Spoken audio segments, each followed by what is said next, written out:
Hey everyone, welcome back to the channel, or welcome to the channel if you haven't been here before. If you're thinking about moving to Colorado Springs or moving around Colorado Springs if you already live here, I'm here to talk about the good, the bad, the pros and the cons of what you need to know when living in Colorado Springs.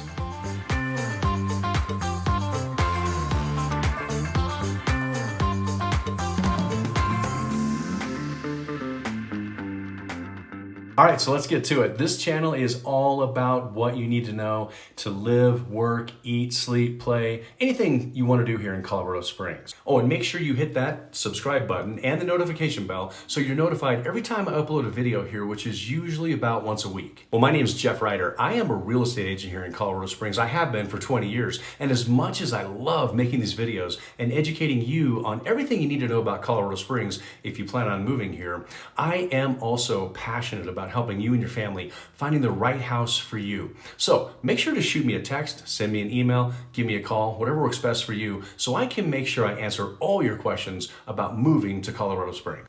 Okay, let's start with the positive. Pro number one is the outdoor activities here. It's phenomenal. It's fantastic. If you like hiking, mountain biking, snowshoeing, really any kind of outdoor activity that involves mountains and lots of great weather, you're going to love it here. And the great thing is that most of these activities are probably 20 to 30 minutes from Colorado Springs. So if you like outdoor activities, you're going to like it. So probably one of the top outdoor activity locations here in Colorado Springs is Garden of the Gods. It's a nationally known park. It's fantastic. And if you take a look at it right here on a map, it's just over 1,300 acres.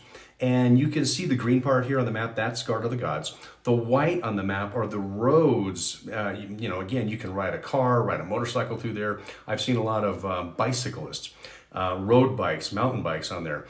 The green dots are trails. So that's more hiking. You may see a horse somewhere in there, but really a lot of different ways for your family to explore Garden of the Gods. You can do it, like I said, in a car, hiking. There are Segway tours, there are bike tours, horseback riding, and I mentioned motorcycles. And you know what? I've been in this park on a motorcycle, and you got to be really careful though, because it's so beautiful, it's so amazing. You got people riding around, in their car and a motorcycle, and they're not looking at the road, right? They're looking over here at the mountains, they're looking over here at the rock climbers, and you got to be careful. But you know what? It's really worth the trip for the beauty. It's phenomenal. Well, in addition to Garden of the Gods, there are a lot of other places we've got here for you to check out. You and your family are going to love the Cheyenne Mountain Zoo. This one's fantastic. Bring your walking shoes though, because it's on the side of a mountain and there's a lot of exercise involved in this one. The Manitou Cliff Dwellings is a fantastic place to visit. Pikes Peak. Okay, Pikes Peak is nationally known. It's one of 14,000 feet mountains here in Colorado. The cool thing about it is that it's right here in our backyard. The rest of them are kind of scattered around the state. It's also one of the longest hikes. I think it's about 7 or 8 miles. Don't quote me on that. It's a long ways and it's exhausting. Maybe 13 miles. I'll look it up. But let me tell you a story about Pikes Peak. I moved here a long time ago as a Fort Carson soldier. I was in great shape, at least I thought I was, until I got to 13,000 feet. Man, every step was like kaboom, kaboom, kaboom. And I got mad at myself. I think, man, I'm in horrible shape. This is awful. But the truth is, I wasn't in bad shape. I just wasn't used to the elevation, and neither will you be if you don't live at 13,000 feet. Okay, now it's not lost on me that I'm telling you about the great outdoors here in Colorado Springs while sitting inside, which leads me to con number one, and that is the wind. So I moved here, like I mentioned, a long time ago as a Fort Carson soldier. I'll never forget, it was April, I'm in the motor pool, and I am experiencing wind going sideways. And so it had these little pebble rocks that just kind of kept hitting me from all directions. And I was from the desert, I was from Arizona, I just never saw wind like this. Let me tell you something, that is one thing you have to contend with. I know another place is considered the windy city, but we have plenty of wind. I have seen trampolines. I have had a personal trampoline move from my backyard. I woke up in the morning and the trampoline was in the front yard. It was the wind. Umbrellas suddenly take off and they're near your backyard or in the neighbor's backyard. So the highest wind gust on record here is 105 miles per hour, and that really wasn't that long ago. That's really uncommon though, so don't worry about that. What's more common, and we see this multiple times a year, are gusts up to 60, maybe 70 miles an hour. It's because we're pretty close to the foothills. But you know what? Even when we're not having tremendous gusts like that, it's pretty common to go outside and you still got 12, 15, 20 mile an hour breezes. It's just breezy. But still, if you're looking for a warm day and you want to enjoy the sun, that little bit of a breeze is enough to put a little bit of a chill on you. Okay, so for pro number 2, a positive quality number 2 of living in Colorado Springs, the weather. Let's stick with the theme, right? I just got done talking about the wind. Well, you know, a positive is the weather. When I first moved here, I really wasn't used to snow. I'd never lived in snow before, but from what I understand, living in other places in the country that get snow, it really is not that bad. Typically, you know, we'll get a little bit of a snowfall and then it'll either melt that day or the next day. I have a pretty big snowblower, but honestly, I don't even really need it. I do have kids, so they can shovel the snow for me. But if they're not here, I shovel it. It's not a big deal. I think the big thing that makes the snow tolerable is the number of sunny days we have in the year. I understand, at least what the National Weather Service tells me, is we have about 120 days a year that are considered sunny. We've got about 127 days that are considered partly sunny. So if you do that quick math, that's 247 days. Subtracted from 365 days, how many days are cloudy?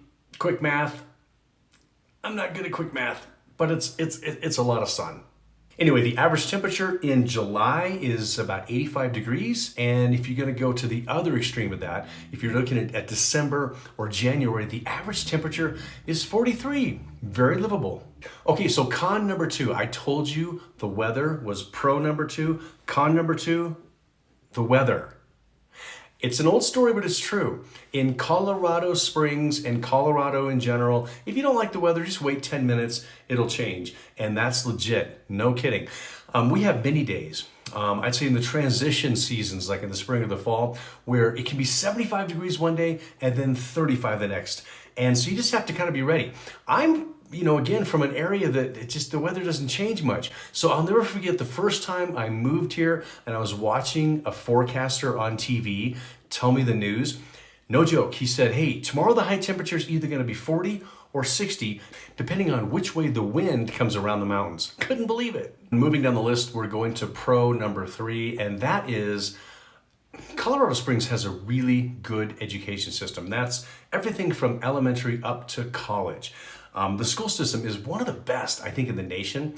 And from what I understand, Colorado has a really low student to teacher ratio. That's in the elementary school, high schools, and college. Colorado Springs also has some of the higher graduation rates than anywhere else in the nation. And if you have young kids, the great education system here in Colorado Springs is definitely a plus for you and your family. I can tell you, I have 3 kids that have moved through elementary, middle school, high school, and 2 of them are now in college. And I tell you what, all 3 of them are brilliant. They're a heck of a lot smarter than me. And you know what I didn't have to do?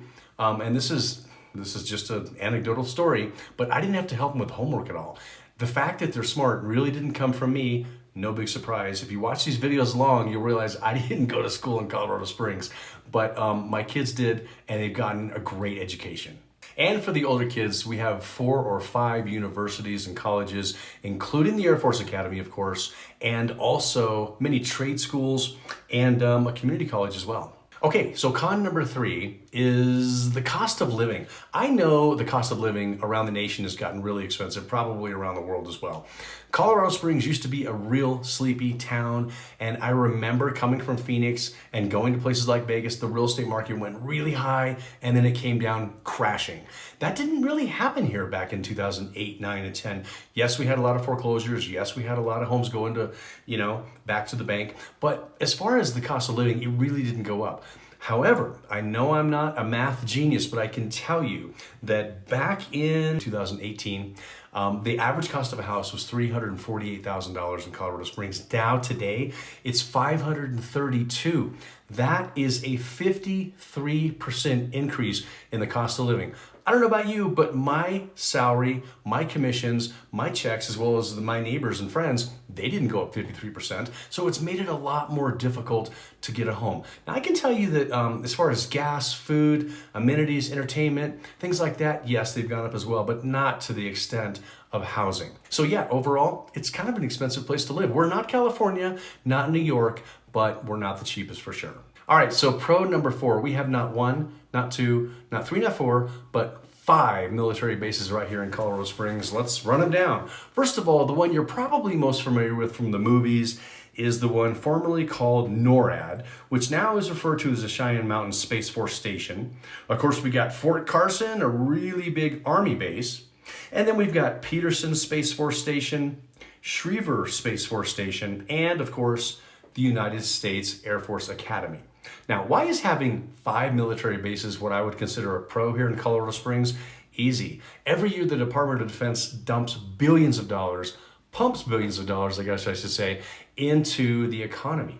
And that's really important if you're planning on owning a home because you want your economy to remain stable. Many people get out of the military and just retire here. And you know what? We support our troops. We love our troops, so it's great to have them here. Also, just as I was shooting this video, this happened yesterday.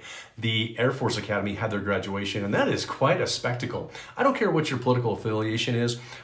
Presidents every few years show up here and speak. It's kind of interesting to see the entire interstate shut down. It's like a ghost town because the president is going to come speak at the Air Force Academy.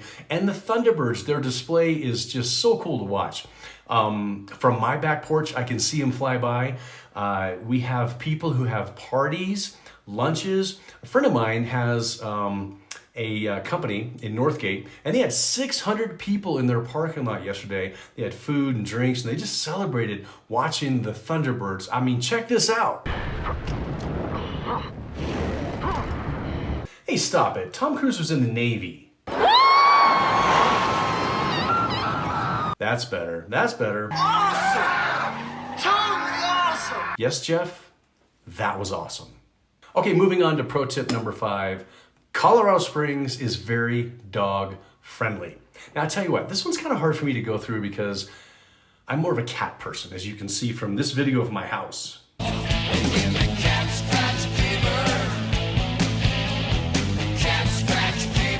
Now, to be fair, I used to love dogs. I used to have dogs. I just find cats a little bit more low maintenance at this point in my life, I guess. But, you know, everybody in Colorado Springs seems to have a dog. So if you're thinking about getting a dog or if you already have a dog, you're going to like it here because dogs are allowed pretty much anywhere. I see them in Home Depot. I see them in Lowe's. Not the grocery store, thankfully, but I mean, yesterday I was sitting on a patio in a restaurant. Next to the people next to me had a dog. And you know what? Throughout the city, there's all kinds of trails. There are dog parks, dog-friendly establishments for you. So like I said, if you have a dog or if you're thinking about getting one, Colorado Springs is a great place for you. All right, everyone, you've been patiently waiting for this last one. Con number 5. It's you. That's right, it's you.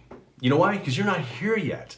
If you're thinking about coming to Colorado Springs, man, we miss you. We want you to come. I think there's really a place for you here. Colorado Springs has a population of just around 491,000 people. So it's not huge and it's not really small. It's actually the second largest city in Colorado and the 38th largest city in the United States. And you know what? We're growing at a pace of about 4,000 people a year.